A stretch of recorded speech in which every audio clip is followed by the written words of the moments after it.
Yes? Good day, madam. My name is Thomas Eichhorst. I'm here to offer you an exciting opportunity to radioize your home, courtesy of the Triebig Electrotech Company.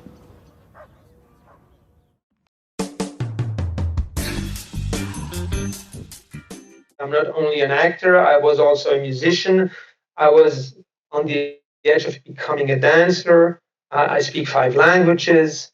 So I have a resume that is kind of really particular. I'm between theater and movies and television in a lot of different countries. It's really weird. It's very, woo!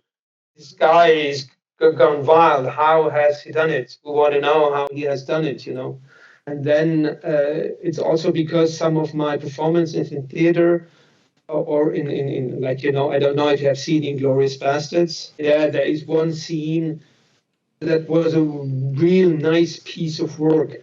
And it has given me a huge feedback worldwide. So I have these kind of things all over the places, also in theater, you know. And that makes a man in a certain sense, because there are reference points.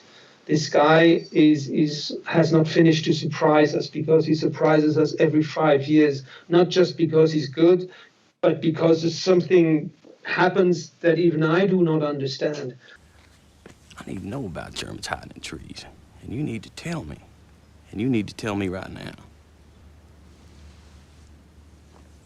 I respectfully refuse, sir.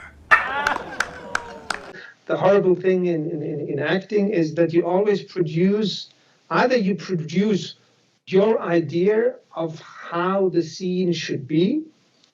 So you think, oh, at that point he must cry, because when I read it, I imagined that he must cry. Okay, and then you try to cry, and then that's the perfect thing with the camera. The camera shows a guy who tries to cry. It doesn't show a guy who cries. The beauty with the camera, really, that's the moment you have something, you do not even need to show it. You just need to have it and be it. Because, like, you know, like, I have something here. Look, I have something here. For the time being, you know, I don't know what it is. But now I have an image. And it's beautiful.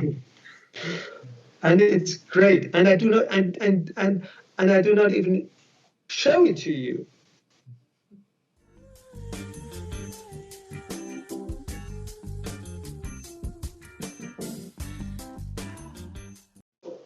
Let's say it was a moment where I consciously put myself in opposition to somebody else. So you become yourself when you say no to somebody who imposes something on you. That's generally what happens with children and parents. But for me, of course, it happened earlier, because when you're 3 years old or 2 years old or 4 years old, you say, no, I don't want this. No, yeah, I want this. And mommy gives it to you. Or there is punishment and all this stuff. But this is not really where I got conscience of my own. I got consciousness of my own when I was 8 years old, and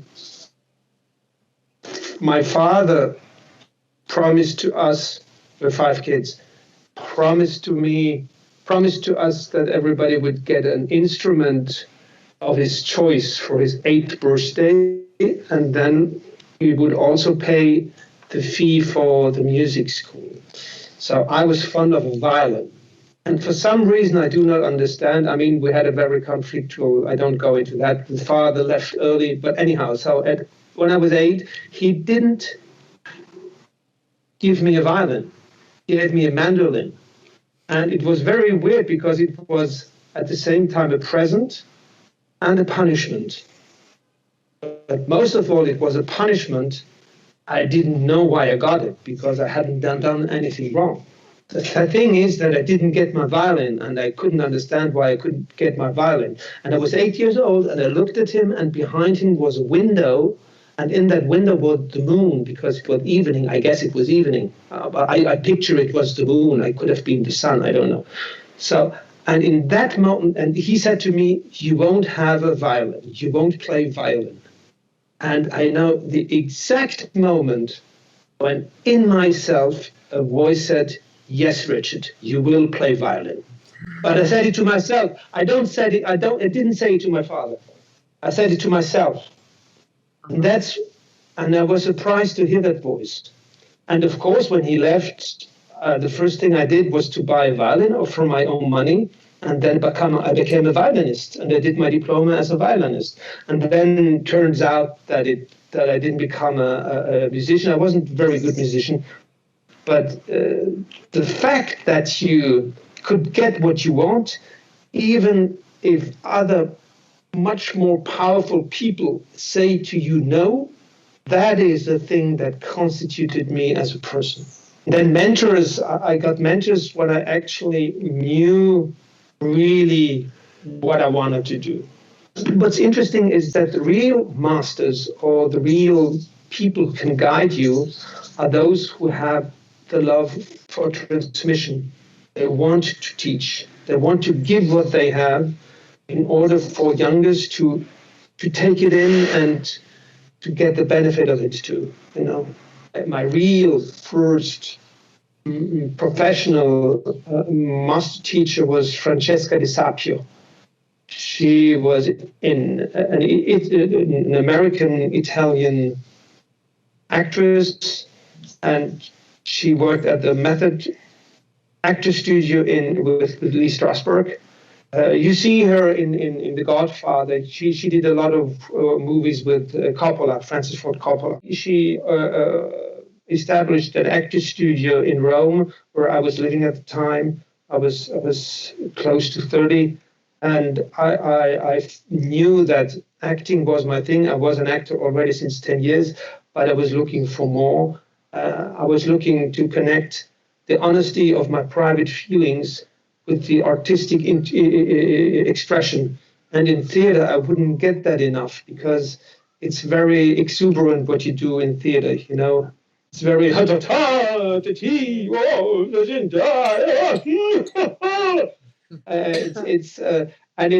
it's not as fake as I do it now, of course, but there still is kind of a hyperventilated emotionality, because you have to reach the spectator who is far. So you exaggerate a little bit. And I guess I'm more in love with the more intimate things.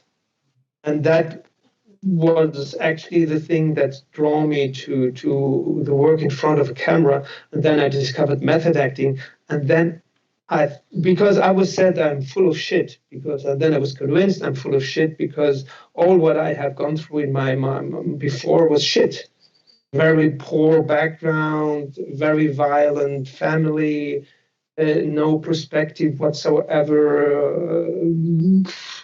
Then I was told that I wasn't even a child that was wished for, but I was an accident. So it's not very motivating for a human being to grow up in these kind of terms, you know.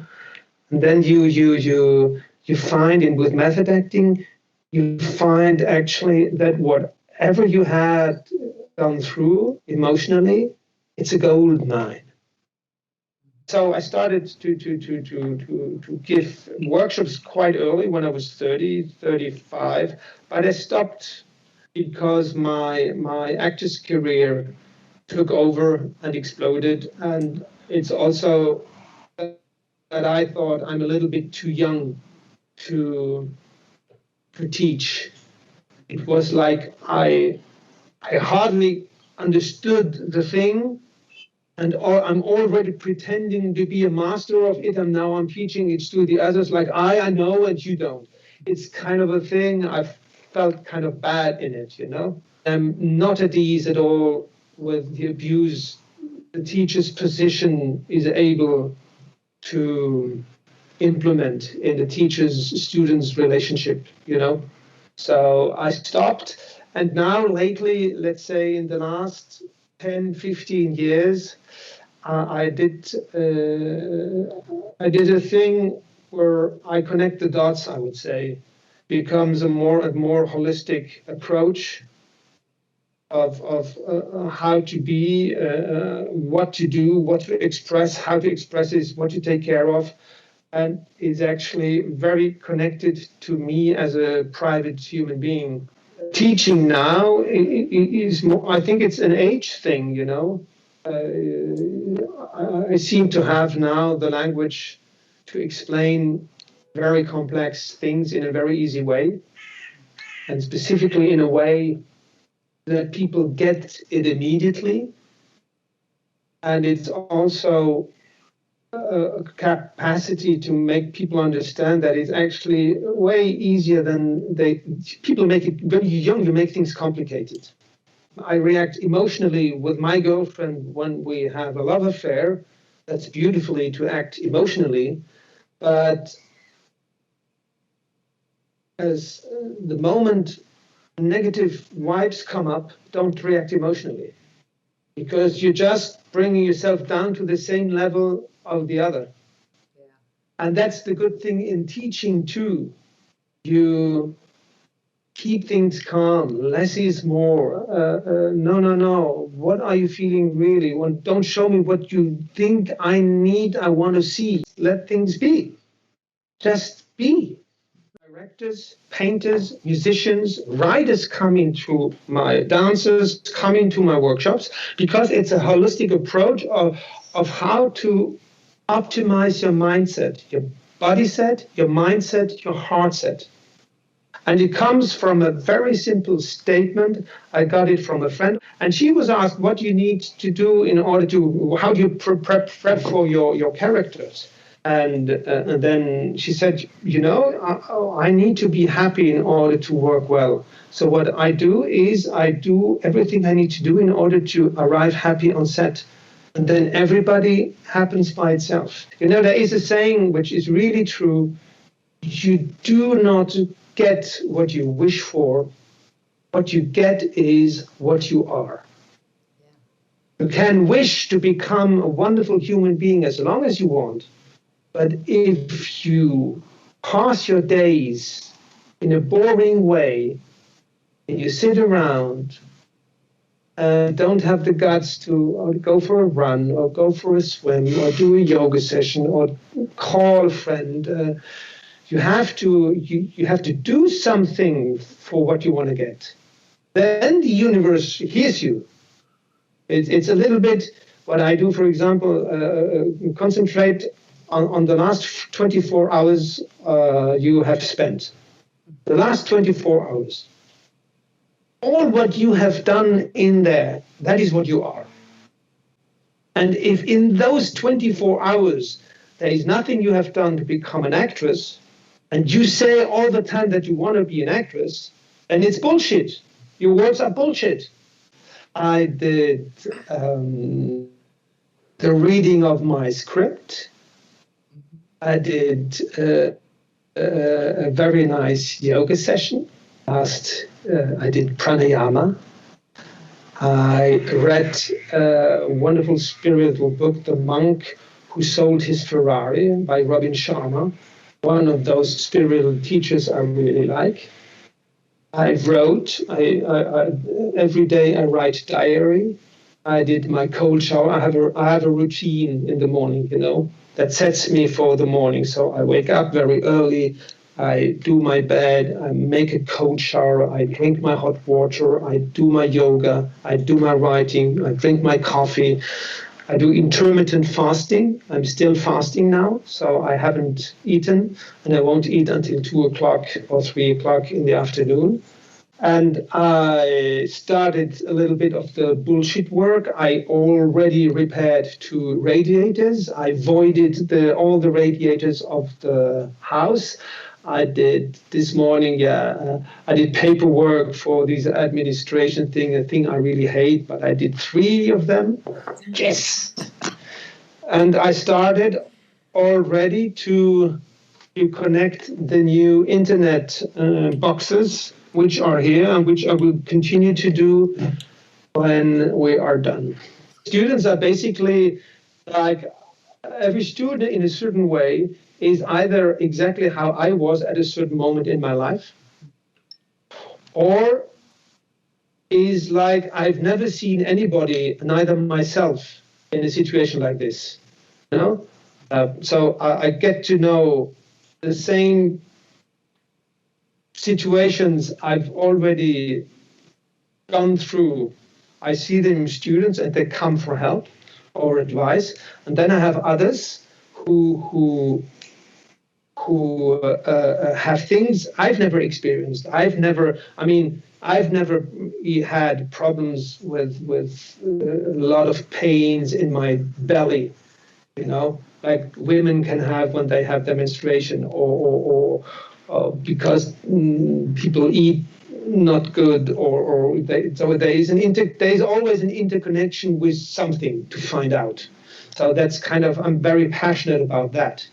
Because even if a student has a problem I have experienced, I cannot just give him the key I found for myself.